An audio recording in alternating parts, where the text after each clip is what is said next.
All right, class. Well, it is April 18th, a new week in our class, and it's good to talk about personal learning through social media networks this week. And this was actually a very interesting topic, presented a lot in the Thai conference, although I've been doing it for years. So, anyway, not to brag or anything like that. But this is sort of a different thing. This is something different than what you're probably used to doing in your classes. But this week you are required to learn through social media networks instead of through me or through this class necessarily. Your job is to keep up in your field on your own, basically. So, setting up your own social network, you're going to set up some accounts if you don't already have them. Of course, you can use accounts if you already do on Facebook, Twitter, Pinterest, whatever you have. And then sign up for these accounts. They're free. And then follow at least 2 of the following social media sites that are listed there. Now, there may be other sites that you have that you're already following and that are useful to you, so you can probably use those, but I do suggest kind of going out a little bit on a limb with this assignment. Make sure you are doing something new than beyond what you were already doing. And then basically your job is to sign up, then to follow good people within those areas, within the areas that you have interest in for your career, and try to gather information. And each day during the week you must check these 2 social media sites, at least 2 that you check, and learn from. And then answer this question on the discussion board about your experience. What social media sites did you read? Which ones are the most useful and relevant to you? What professional development knowledge did you learn? And talk about that in the discussion board for this week. There is a video showing just a little bit about setting up as a personal learning environment, but I think that term personal learning environment is a little bit dated now. Like I said, I've been doing this for years. So, you might call it something more like a social media network or some people call it a personal learning network. So anyway, but it's setting up social media so that you can learn from it as you go along beyond the end of this class, and so you can find more information and so forth. So this week you're setting it up, and you're just learning from other articles posted, other things that might be of interest to you. Next week, you are going to actually have to pose a question to your social media network people. So again, you have to be friends with people on social media network, and you try to become friends with people who are like you. So if you are a language arts teacher, then you want to make sure that you friend other language arts teachers, or math, or whatever it is. And then next week you're going to have to tap into that network and ask a question about some classroom practice or professional practice that you want to find out more about, and then try to get a response. And you should be able to get a response from your social media network and see what responses people give you. Now, the question that you ask, I'll tell more about it next week, obviously, but the question that you ask should be about some of your classroom practice. Like maybe it's something that you've tried and it doesn't seem to work too well, so maybe it's an opportunity for you to try something different this time and ask people what they would do, and get an answer. So that's the next couple of weeks, actually. This week and next, anyway, we'll be working with your social media networks and setting those up. So this week, again, we have the presentation to watch, then the discussion to do, and it will also link you to a project preview for the incredible final project. And so that will be coming up as well. It is another project/lesson plan that will be presented to me in a different type of format again. But in this case, it's going to have to be 3 of the 5 meaningful learning framework items. So it's going to have to fulfill 3 of the 5 items. So take a look at that, and if you have any questions, let me know. But that will be due on May 7th. So that's the incredible final project. So that's what's due this week, but I did want to talk, and I forgot to mention too, I will grade the assignments very soon. I'll get on those hopefully today, if not tomorrow. But I did want to talk about some of the things that I learned at the Thai conference and spoke about. So first is this whole idea of social networks, the social network learning. As I mentioned, it was pretty big. They were talking about it in the keynotes, as well as other people talking about tapping into your social media network as teachers. And so, of course, this Thai conference is about educational technology, so it's more focused on the education side of things. but the idea works for many different, I think, careers and professional interests. But this idea is that you connect with other people and connect with other resources online so that you can have a nice professional development source of information always coming at you. And how often you check these, of course, after this class is up to you, but it can be very useful. And in fact, one of the keynote speakers, George Couros, talked about how he had asked his social media network people about a classroom practice. He was asking about what he might do for a specific project in his class, and just put it out there. Hey, what do you all think about this? Do you have any ideas for me on how to do this a little bit better? It doesn't seem to be working right now.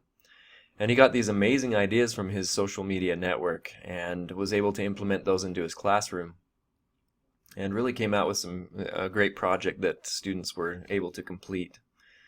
So that was a big theme in the conference, just being connected, learning from one another and connecting with each other and sharing ideas. And social media can allow us to do this in ways that other things cannot.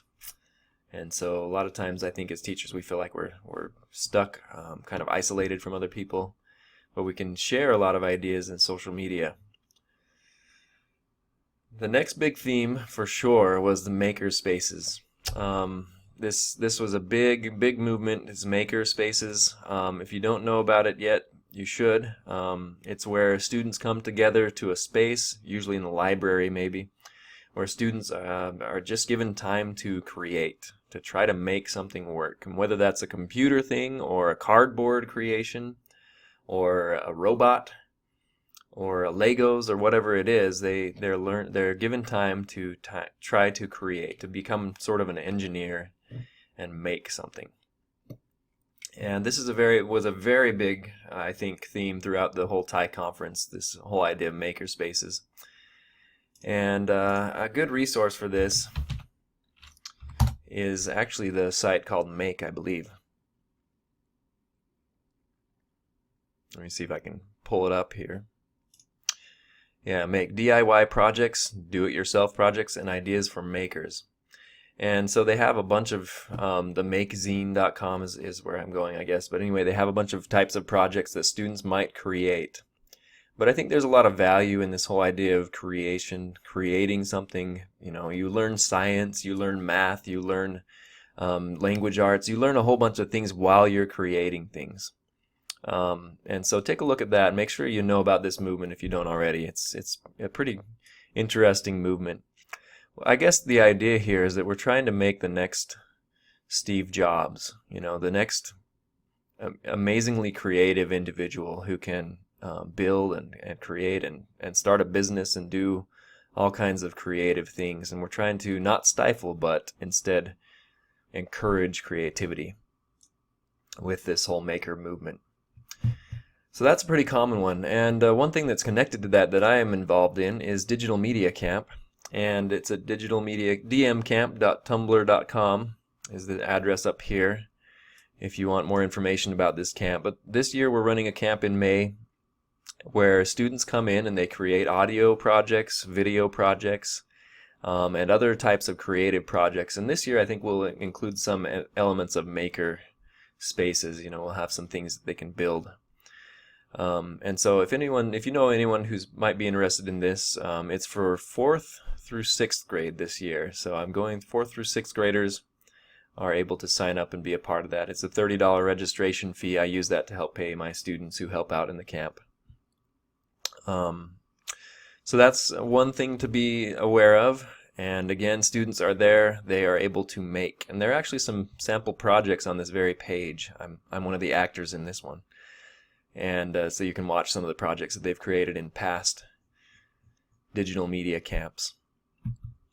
So that's something to be aware of too. I would like to do more camps, and I think I might have the opportunity to do more makerspace type activities here in the future. But that's one of the big themes from the TIE conference as well. Another thing from the TIE conference, there is a website right here, padlet.com/gfrankum/TIE, and this is where I put my presentation information. My presentation this year was about just a survey of educational technology among South Dakota teachers. And so I wanted to share a little bit about what I shared in that experience as well. Let me see if I can get this to go bigger.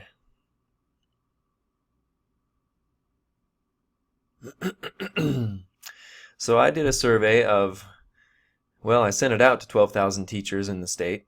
12,161 teachers, got about 1,079 responses, and did some statistics on that survey, so it could give us an idea of what the state of educational technology is in our state. And so it looked at these things: demographics, technology tools available in the classroom, student-centered and teacher-centered learning with technology, and barriers to technology use. And so I'll skip through some of these things that are here. But basically the findings were that, we have the most common technology in the classroom, according to this graph. Let me see if I can get this to show up. Okay, is the interactive whiteboard in almost 80% of all classes in South Dakota. Next is the teacher laptop.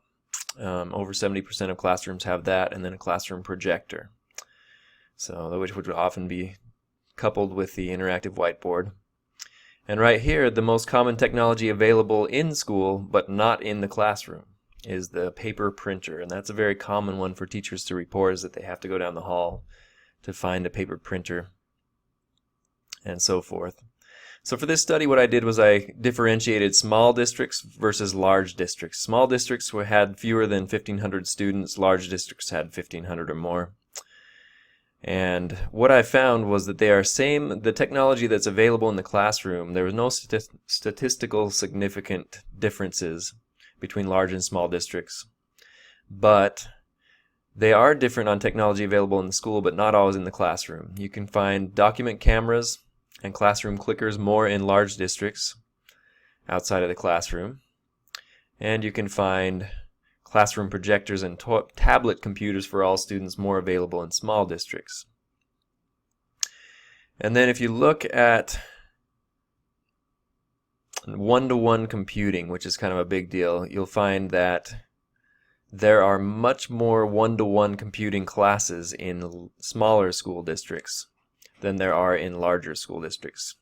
Looks like I passed that finding up. But anyway, You'll see a lot more classroom technology in the smaller school districts, which kind of goes against the literature, actually. It's kind of an interesting finding. So the smaller school districts are really leveraging much more technology for each student.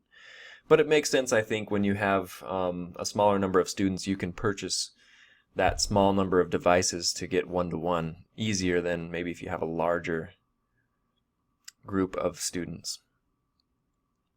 And then with regard to barriers to technology integration, what I found was that small districts have better access or at least report having better access to technology tools and less things blocked, like websites and so forth. And they also have better administrative support. Like administrators in small districts tend to support the use of technology higher than those in large school districts. And then also, large districts, though, have more time to plan. So those of you in a large district, I guess you have more time to be able to plan technology integration lessons than smaller school districts do. And that could be just the fact that those smaller school districts, the teacher has to have 5 different preps in different subject areas, and maybe they're also coaching and doing bus or lunch duty or whatever else it is. So those are just some interesting findings. Let me see if I can get to the conclusion here. Yeah, so teachers have beliefs consistent with technology use. Administrative support is high. Training and support is better than expected. In fact, teachers reported that they highly thought of trainings and support. Access is still a barrier, though, overall. And time is still the most significant barrier. Teachers just need more time to be able to plan lessons that use educational technologies. So my recommendations overall were that smaller school districts need to give more time for teachers to plan technology-enhanced lessons. I know that's easier said than done. And then larger school districts need to provide more access to technology tools and resources. Stop blocking everything. Give more access. Give one-to-one if you can, especially in larger classrooms. So that was what I presented. I wish you a great week and good luck on your week this week. Have a great week.